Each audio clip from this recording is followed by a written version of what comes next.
ستا کمال دا دی چې ته په خپل وطن چې په خپله مسافر یې د خپل وطن د وسایلو څه میدانې دا د زړه څه نه لوېږي چې زموږ یو ورځ د وطن مالک ورسره نو چې یو انسان پیدا شي څنګه چې نږدې وی د غازي امان الله خان په نامه غازي امان الله خان چې ځان لږ ګناه وکړي غازي امان الله خان امریکې ته ولاړی فرانس ته ولاړی یورپ ته ولاړی علمي معلومات یې وکړي چې دا قومو ترقي یې کومې لاره کړې نو دوې خبرې راویستلې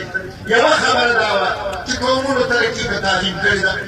دویمه درغه خبره دا وه چې کوم قابونو خپل وطن خپل مور ګڼلې دا د قومونو ترقي کړې ده چې مور یې نه ده ښځه کړې د مور لمنې نه ده دا غاړه کړې د مور بسرې سودا نه ده کړې مور یې اوبه ته نه ده سپارلې دې قومونو آبادي سوکالي او ژوند نو دی چې کابل ته راغی دی یو اعلان وکړ چې پښتنو سعودي ته مه ځئ پښتنو عربو ته مه ځئ پنجاب ته مه ځئ هندوستان ته مه ځئ سود مه کوئ خواري مه کوئ ذلیله ژوند مه تېروئ چوکیداري مه کوئ راسئ دا ډېر څه راکړي راسئ تعلیم نر زنانه بچی نور ټول ټولو تعلیم ورکړي راسئ وطن آباد ډېر اوږد مجلس دی دلته په تفصیل کې راغه دویم دی چې سلطنت عثمانیه نړېدلې ده علما کرام ناست دي دا ټول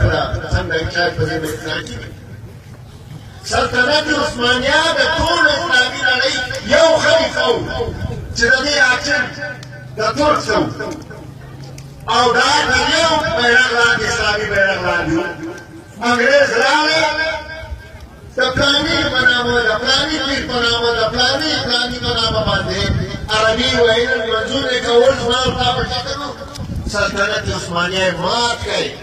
دا شام دی دا ایران دی دا فلسطین دی دا اردن دی دا سعودي عرب دی دا فلانی دی دا یې ټوټې ټوټې کړئ دا شپې دي چې مسلمانان ځان له بېرته خلیفه ټاکي او د دې لپاره د غازي امان الله خان نوم ښه کړی دا ځای لارنس پرنګی د ټانک هوایي اډې په د زور د غاړې د دلته راوستی